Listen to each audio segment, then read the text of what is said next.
കഴിഞ്ഞ 2 വർഷങ്ങൾക്ക് മുൻപ് വരെ ഞാനും ഇത്തരത്തിലുള്ളൊരു വീഡിയോ കാണാറുണ്ടായിരുന്നില്ല. ഞാൻ വിചാരിച്ചുകൊണ്ടിരുന്നത് എനിക്ക് അങ്ങനെ ഒരു വീഡിയോ കാണേണ്ട ഒരാവശ്യം വരില്ല. ക്രെഡിറ്റ് കാർഡിൽ ഞാൻ മിനിമം ഡ്യൂ എമൗണ്ട് അടയ്ക്കുന്ന പരിപാടിയില്ല, ഫുൾ എമൗണ്ട് എല്ലാ മാസവും അടയ്ക്കും. എനിക്ക് ക്രെഡിറ്റ് കാർഡിൽ ഇൻട്രസ്റ്റ് കൊടുക്കാനായിട്ട് താല്പര്യമില്ല.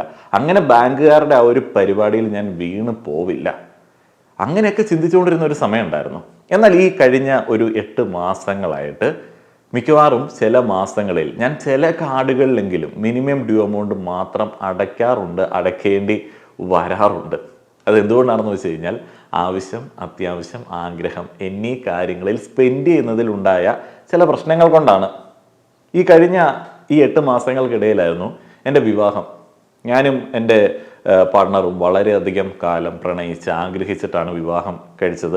ഞങ്ങൾ ആരുടെയും ഒരു പ്രഷറൊന്നും ഇല്ലാതെ വിവാഹം കഴിച്ച ആളുകളാണ്. അതുകൊണ്ട് തന്നെ വളരെ സമയമെടുത്ത് ഞങ്ങളുടെ കാര്യങ്ങളൊക്കെ സെറ്റ് ചെയ്തതിന് ശേഷമാണ് വിവാഹം കഴിച്ചത്. അപ്പോൾ ഞങ്ങൾക്കൊരു ആഗ്രഹം ഉണ്ടായിരുന്നു, ഞങ്ങളുടെ വിവാഹം വളരെ ഭംഗിയായിട്ട് നടത്തണം. അപ്പോൾ ആഗ്രഹിച്ചതുപോലെ അത് നടത്തി. ആഗ്രഹത്തിന്മേലുള്ള ചില സ്പെൻഡിങ് കൊണ്ടാണ് എനിക്ക് ഇങ്ങനെ ഒരു ഔട്ട്സ്റ്റാൻഡിങ് ബാലൻസ് വന്നത്. ചില മാസങ്ങളിൽ മിനിമം ഡ്യൂ എമൗണ്ട് മാത്രം അടയ്ക്കേണ്ടുന്ന ഒരവസ്ഥ വന്നത്. ഇങ്ങനെ ഓരോ ആളുകൾക്കും പറയാൻ ഓരോ സ്റ്റോറി ഉണ്ടാവും. ഇന്ത്യക്കാരുടെ ഒരു പ്രത്യേകത എന്താണെന്ന് വെച്ച് കഴിഞ്ഞാൽ തങ്ങളുടെ കടങ്ങൾ, തങ്ങളുടെ ബാധ്യതകൾ പുറത്ത് പറയില്ല. ഈ ബാധ്യതകൾ പുറത്ത് പറയാത്ത ആളുകൾ അവസാനം ഏതെങ്കിലുമൊക്കെ കടുങ്കൈ ചെയ്യുന്ന സമയത്താണ് നാട്ടുകാരും വീട്ടുകാരുമൊക്കെ അവരുടെ ആ ഒരു സാമ്പത്തിക ബാധ്യതയെക്കുറിച്ചിട്ട് മനസ്സിലാക്കുന്നത്. നമ്മുടെ രാജ്യം മൊത്തത്തിൽ അങ്ങനെ തന്നെയാണ്. നമ്മുടെ രാജ്യത്തെ ആളുകളുടെ ആളോഹരി കടം എത്രയാണെന്ന് രാജ്യം പോലും പലപ്പോഴും നമ്മളോട് തുറന്നു പറയാറില്ല. എന്നാൽ കഴിഞ്ഞ സെപ്റ്റംബറിൽ ട്രാൻസ് യൂണിയൻ സിബിൽ പോലെയുള്ള ഏജൻസികൾ ഒരു കണക്ക് പുറത്തേക്ക് വിട്ടു. അത് നമ്മുടെയൊക്കെ ക്രെഡിറ്റ് കാർഡ് ഉപയോഗത്തെ സംബന്ധിച്ചിട്ടുള്ളതായിരുന്നു. അത് ഞെട്ടിക്കുന്നതായിരുന്നു. ഇന്ത്യയിൽ 2019 നിന്ന് 2024 വരുന്ന സമയത്ത് 81% വർധനമാണ് ക്രെഡിറ്റ് കാർഡ് ഉപയോഗത്തിൽ വന്നത്. നിലവിലത്തെ ഒരു ഏകദേശ കണക്കനുസരിച്ച് 10 കോടിയിലധികം ആക്റ്റീവായിട്ടുള്ള ക്രെഡിറ്റ് കാർഡുകൾ ഇന്ത്യയിൽ ഉണ്ട് എന്നുള്ളതാണ്. ഈ ഗ്രോത്ത് കാണിക്കുന്നത് ഒരു കൾച്ചറൽ ആൻഡ് ബിഹേവിയർ ഷിഫ്റ്റിനെയാണ്. ഇന്ത്യക്കാരുടെ കാലങ്ങളായിട്ടുള്ള ആ ഒരു സേവിങ് ഡ്രിവൻ ബിഹേവിയർ കാര്യമായി ഒന്ന് മാറി ഒരു കൺസപ്ഷൻ ഡ്രിവൻ ബിഹേവിയറിലേക്ക് വന്നിട്ടുണ്ട് എന്നുള്ളതാണ്. 2019 നിന്ന് 2024 വരുമ്പോൾ ഇന്ത്യക്കാരുടെ ആകെ മൊത്തം ക്രെഡിറ്റ് കാർഡിന്റെ ഔട്ട്സ്റ്റാൻഡിങ് ഡ്യൂ എന്ന് പറയുന്നത് 87,686 കോടിയിൽ നിന്ന് 2.7 ലക്ഷം കോടിയായിട്ട് മാറിയിട്ടുണ്ട്. അതേപോലെ മിനിമം ഡ്യൂ എമൗണ്ട് പോലും അടയ്ക്കാത്ത ആളുകളുടെ എണ്ണത്തിലും കാര്യമായിട്ടുള്ള വർധനമുണ്ട്. അതിൻ്റെ ഒരു പെർസെൻറ്റേജ് പറയുകയാണെന്നുണ്ടെങ്കിൽ 1.8% വരെയൊക്കെ ആയിട്ടുണ്ട്. പക്ഷെ അത് വലിയ സീരിയസ് ആയിട്ടുള്ള ഒരു ലെവലിലേക്ക് കയറിയിട്ടില്ല എന്നുള്ളതാണ് സാമ്പത്തിക വിദഗ്ധർ പറയുന്നത്. നമ്മൾ കുറേയൊക്കെ മാന്യമായിട്ട് മിനിമം ഡ്യൂ എമൗണ്ട് ഒക്കെ അടച്ച് മുന്നോട്ടേക്ക് പോകാറുണ്ട്.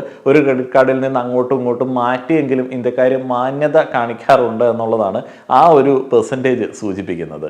ആധികാരികമായിട്ടുള്ള കണക്കുകൾ അവിടെ നിൽക്കട്ടെ. എന്നെ പോലെയും നിങ്ങളെ പോലെയുമുള്ള സാധാരണക്കാർക്കിടയിൽ നിന്ന് നമുക്ക് ഈ ഒരു പ്രശ്നത്തെ കുറിച്ചിട്ട് സംസാരിക്കാം. എന്തുകൊണ്ടാണ് നമുക്ക് കൂടുതലും ക്രെഡിറ്റ് കാർഡിനെ ഡിപ്പെൻഡ് ചെയ്യേണ്ടി വരുന്നത്? എന്തുകൊണ്ടാണ് നമുക്ക് ഔട്ട്സ്റ്റാൻഡിങ് എമൗണ്ട് മിനിമം ഡ്യൂ അടച്ചതിന് ശേഷവും ഒത്തിരി നിലനിൽക്കുന്നത്? നമ്മൾ കാലങ്ങളായിട്ട് മിനിമം ഡ്യൂ എമൗണ്ട് മാത്രം അടച്ച് മുന്നോട്ടേക്ക് പോകുന്നത്, ഇൻട്രസ്റ്റ് കൊടുക്കേണ്ടി വരുന്നത്. അതിൻ്റെ മെയിൻ കാരണം ഒന്ന് ഞാൻ ആദ്യം തന്നെ പറഞ്ഞിരുന്നു, ആവശ്യങ്ങൾ, അത്യാവശ്യങ്ങൾ, ആഗ്രഹങ്ങൾ ഇവ തമ്മിലുള്ള വേർതിരിവിൽ നമുക്കുണ്ടാകുന്ന ചില പാളിച്ച കാരണം ചിലപ്പോൾ പണം നമ്മളുടെ കയ്യിൽ നിന്നിട്ട് കൂടുതലായി സ്പെൻഡ് ആവാറുണ്ട്. അതൊരു കാരണമാണ് എന്നുണ്ടെങ്കിലും മെയിൻ കാരണം എന്ന് പറയുന്നത് എക്കണോമിക് പ്രഷറാണ്. നമ്മുടെ നാട്ടിലെ ഒരു വലിയ മജോറിറ്റി അത്ര വലിയ വരുമാനമുള്ള ആളുകളല്ല. നിലവിലത്തെ സാമ്പത്തിക അവസ്ഥ വെച്ച് നോക്കുന്ന സമയത്ത്, ചെലവുകൾ വെച്ച് നോക്കുന്ന സമയത്ത്, കഴിഞ്ഞ ദിവസം ഒരു സുഹൃത്ത് ഇൻസ്റ്റാഗ്രാമിൽ മെസ്സേജ് ചോദിക്കുകയാണ്, ചേട്ടാ ഫാമിലിയെ മുഴുവൻ പ്രൊട്ടക്ട് ചെയ്യാൻ പറ്റുന്ന ഒരു ഹെൽത്ത് ഇൻഷുറൻസിന് എന്ത് ചിലവ് വരും? നിങ്ങൾക്കറിയാം, ഞാൻ പേഴ്സണലായിട്ട് ഹെൽത്ത് ഇൻഷുറൻസ് കമ്പനികളെ ഒന്നും സജസ്റ്റ് ചെയ്യാറില്ല. അങ്ങനെ ചെയ്തിട്ട് കാര്യമില്ല. ഓരോ ആളുകളുടെ സിറ്റുവേഷൻ ഡിഫറൻ്റ് ആണ്. കമ്പനികളുടെ മെയിനായിട്ടുള്ള പരിപാടി ക്ലെയിം റിജക്ട് ചെയ്യുക എന്നുള്ളതാണ്. അവരൊന്നും നമുക്ക് അങ്ങ് ക്ലെയിം തന്നേക്കാന്ന് പറഞ്ഞ് നമ്മുടെ അടുത്തേക്ക് ഓടി വരാറില്ല. അവരുടെ ബിസിനസ് അതാണ്. അപ്പോൾ നമ്മളൊരു സ്കില്ലൊക്കെ വെച്ചിട്ട് വേണം ഈ ക്ലെയിമൊക്കെ ഒന്ന് നേടിയെടുക്കാനായിട്ട്. പല സാഹചര്യങ്ങളിലും ആശുപത്രിക്കാർ നമ്മളെ ഹെൽപ്പ് ചെയ്യാറുണ്ട് എന്നുണ്ടെങ്കിലും നമുക്കിതിനെക്കുറിച്ചിട്ട് ഒരു ഐഡിയ വേണം. എന്നതുകൊണ്ട് നമുക്ക് ഹെൽത്ത് ഇൻഷുറൻസ് ഇല്ലാതെ പറ്റുമോ? ഇല്ല, പെട്ടുപോകാനായിട്ടുള്ള സാധ്യത ഉണ്ട്. നിങ്ങൾക്കൊരു വലിയ അസുഖം വരികയാണ്, ആശുപത്രിക്ക് നല്ല ലാഭമുള്ള പരിപാടിയാണെന്നുണ്ടെങ്കിൽ അവർ തന്നെ നിങ്ങൾക്ക് ഹെൽത്ത് ഇൻഷുറൻസ് ഒക്കെ അവിടെ നിന്ന് മാനേജ് ചെയ്ത് തരും, നിങ്ങൾക്ക് ഇൻഷുറൻസ് ഉണ്ട് എന്നുണ്ടെങ്കിൽ. അപ്പോൾ എടുത്തു വെച്ചോളുക. അപ്പോൾ ഈ ആള് എന്നോട് അദ്ദേഹത്തിൻ്റെ ആവശ്യം പറഞ്ഞ സമയത്ത് അദ്ദേഹത്തിൻ്റെ ഇൻകം എന്ന് പറയുന്നത് 25,000 ആണ്. വൈഫിന് ഒരു 15,000 രൂപ ഇൻകം ഉണ്ട്. അപ്പോൾ അദ്ദേഹത്തിൻ്റെ വൈഫിൻ്റെയും ഒരു മാസത്തെ ഇൻകം മുഴുവൻ വേണം ആ ഒരു ഫാമിലിയെ ഒരു വർഷം ഒരു ഹെൽത്ത് ഇൻഷുറൻസിൻ്റെ പരിരക്ഷയിലേക്ക് കൊണ്ടുവരാനായിട്ട്.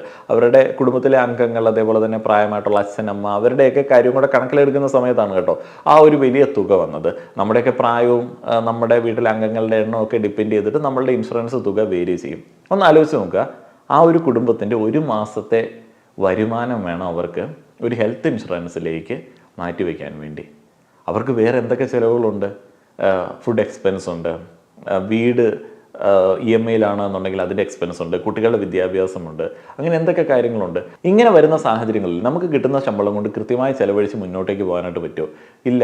നമ്മുടെ നാട്ടിലെ സാഹചര്യങ്ങൾ അനുസരിച്ച് മനുഷ്യന്മാർക്ക് ആഗ്രഹങ്ങളുണ്ട്. ആഗ്രഹങ്ങൾക്കനുസരിച്ച് കാര്യങ്ങളൊക്കെ ചെയ്തെങ്കിൽ മാത്രമാണ് പലപ്പോഴും സന്തോഷം എന്ന് പറയുന്ന ഒരു സംഗതി നമ്മുടെ കുടുംബത്ത് ഉണ്ടാവത്തുള്ളൂ. പല ആളുകളും ഡിപ്പെൻഡ് ചെയ്തിട്ടാണല്ലോ ഈ സന്തോഷം നൽകുന്നത്. അപ്പോൾ അതുകൊണ്ട് തന്നെ പലപ്പോഴും ഈ ഒരു ക്രെഡിറ്റ് കാർഡിനെയൊക്കെ ഡിപ്പെൻഡ് ചെയ്യേണ്ടി വരും. പെട്ടെന്ന് വീട്ടിലേക്കൊരു TV വേണം, വീട്ടിൽ അച്ഛനും അമ്മയൊക്കെ ബോറടിച്ചിരിക്കുകയാണ്, ഒറ്റ മാസത്തെ ശമ്പളത്തിൽ കൂടുതൽ വേണം ഒരു TVക്ക്. അങ്ങനെയുള്ള സമയത്ത് നമ്മൾ ക്രെഡിറ്റ് കാർഡിൽ 60,000 രൂപയുണ്ടെന്നുണ്ടെങ്കിൽ അവിടെ നിന്നൊരു 30,000-ൻ്റെ TV വാങ്ങിച്ചിട്ട് മാസം 2,000-3,000 അടയ്ക്കാനായിട്ട് ശ്രമിക്കും. അതൊരു TVയുടെ മാത്രം കാര്യമാണ്. അങ്ങനെയുള്ള എന്തോരം ആവശ്യങ്ങളാണ് മനുഷ്യന് വരുന്നത്. പെട്ടെന്നൊരു മിക്സി അങ്ങ് കേടായി പോവുകയാണ്, അല്ലെങ്കിൽ വീട്ടിലെ ഫ്രിഡ്ജ് അങ്ങ് കേടായി പോവുകയാണ്, മാറ്റിയെടുക്കണം, എന്ത് ചെയ്യും? അപ്പോൾ അങ്ങനെയുള്ള എക്കണോമിക് പ്രഷറിൽ കൂടെയാണ് നമ്മൾ പലപ്പോഴും ഈ ഒരു ക്രെഡിറ്റ് കാർഡിനെ ഡിപ്പെൻഡ് ചെയ്യുന്നത്. ആരുടെയും കുറ്റമല്ല.